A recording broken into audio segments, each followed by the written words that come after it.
Welcome back in a new video. तो guys आज हम इसमें बात करने वाले हैं अपने B Pharm fourth semester POC third यानी कि फार्मास्यूटिकल ऑर्गेनिक केमिस्ट्री थर्ड के कुछ इंपॉर्टेंट क्वेश्चंस की। ठीक है, जो आपके एग्जाम के पॉइंट ऑफ व्यू से बहुत ही इंपॉर्टेंट होने वाले हैं। तो आप जो मैं क्वेश्चन बता रहा हूँ इनको बिल्कुल स्किप ना करें। ठीक है, तो यूनिट वन की बात करते हैं स्टार्टिंग में हम। तो यूनिट वन में पहला क्वेश्चन बनता है define optical isomerism, short note on optical activity.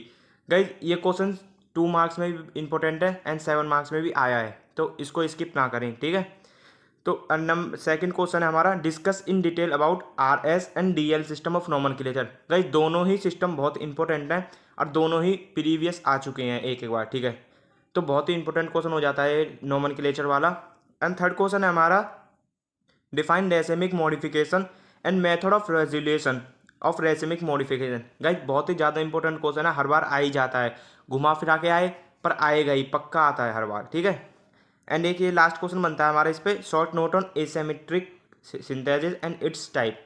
ठीक है, तो इसको भी आप देख लेना एसिमेट्रिक सिंथेसिस क्या होती है एंड इसके दो टाइप होते हैं, पार्शियल एब्सोल्यूट, दोनों देख लेना। ठीक है गाइस, अब बात करते हैं हम अपनी यूनिट नंबर 2 की।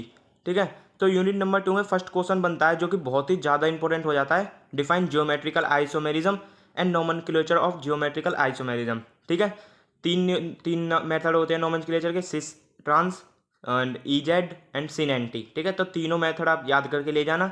एंड इसी के या तो अलग आ जाएगा ये, अगर ये दोनों कंबाइंड आते हैं तो 10 मार्क में आएंगे एंड सेपरेट सेपरेट आता है तो 7 मार्क्स में। ठीक है, ये है method of determination of configuration of G, मतलब जी आई यानी कि ज्योमेट्रिकल आइसोमेरिज्म।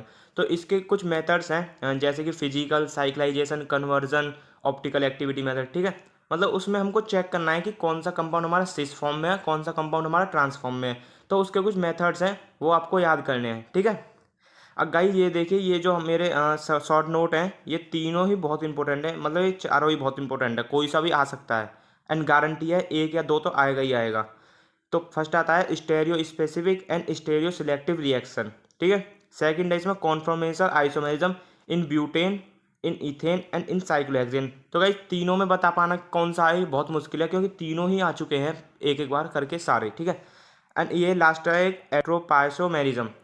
ठीक है, एट्रोपाइसोमेरिज्म बहुत ही इंपॉर्टेंट हो जाता है, ये बाइफिनाइल कंपाउंड करके भी आता है क्वेश्चन। ठीक है, ध्यान रखना, बहुत ही इंपॉर्टेंट क्वेश्चन है ये वाला, हर बार आता है, पिछली बार भी आया है, उससे पिछली बार भी आया है। ठीक है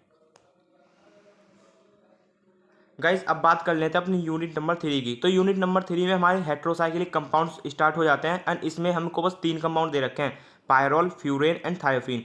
जनरली पायरोल एंड थायोफिन के बारे में ही पूछा जाता है, पिछले 3 साल से इस दोनों के बारे में ही पूछा जा रहा है, फ्यूरेन के बारे में नहीं आता है। तो वैसे आप इन दोनों को तो अच्छे से कर लेना, इनकी synthesis, chemical reaction, physical properties and uses.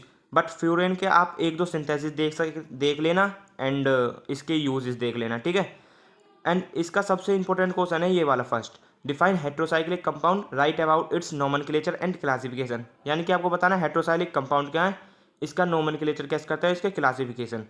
ठीक है, एंड थर्ड है इसका last, compare aromaticity and reactivity of pyrrole, furan and थायोविट। ठीक है, तो आपको मतलब इसके कंपेयर करनी है एरोमेटिसिटी और रिएक्टिविटी को, तीनों की। ओके, बात करते हैं हम अपनी यूनिट नंबर 4 की। तो यूनिट नंबर 4 एक बहुत ही इंपॉर्टेंट यूनिट है, क्योंकि इसमें बहुत सारे हेट्रोसाइक्लिक कंपाउंड्स दे रखे हैं, तो एक या दो या तीन तो आते ही आते हैं हर बार। ठीक है, तो मैं आपको कुछ इंपॉर्टेंट बता देता हूँ। फर्स्ट है इसमें पायरिडीन।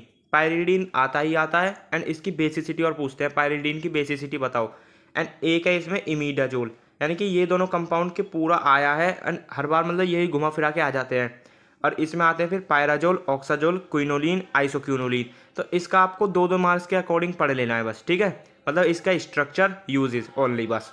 एंड फिर सेकंड बात करते हैं हम synthesis medicinal uses of pyrimidine, purine and it's derivative. यानी कि बहुत ही इंपॉर्टेंट क्वेश्चन है ये पायरिमिडीन और प्यूरिन वाला, मतलब हर बार आ ही जाता है पायरिमिडीन और प्यूरिन। ऐसा नहीं है कि पायरिमिडीन के साथ ही प्यूरिन आएगा, इमिडाजोल के साथ भी पायरिमिडीन आ सकता है या प्यूरिन के साथ भी ये पायरिडीन आ सकता है। ठीक है, तो आप ध्यान रखना, पढ़ के जाना है ये 4 कंपाउंड तो। ओके, एंड अब बात कर लेते हैं हम अपनी यूनिट नंबर 5 की। गाइज बहुत ही इंपॉर्टेंट यूनिट हो जाती है, क्योंकि इसमें हमारी रिएक्शंस दे रखी हैं। ठीक है, तो रिएक्शंस में आपको बताता हूँ 4 या 5 रिएक्शन है जो कि बहुत ही ज़्यादा इंपॉर्टेंट है। फर्स्ट आते हैं इसमें मेटल हाइड्राइड रिएक्शन, किसके साथ, लिथियम एल्यूमिनियम हाइड्राइड के साथ एंड NaBH4 यानी कि सोडियम बोरोहाइड्राइड के साथ। ओके गाइस, इसको रिएक्शन को बिल्कुल ना छोड़े, आई हर बार ही आती है। एंड सेकंड आते हैं Wolff Kishner reaction and Dakin reaction. Guys, इन दोनों रिएक्शन को बिल्कुल मत छोड़ना, ठीक है। वोल्फ किस्नर तो हर बार ही आती है, पिछले 3-4 साल से आ ही रही है लगातार।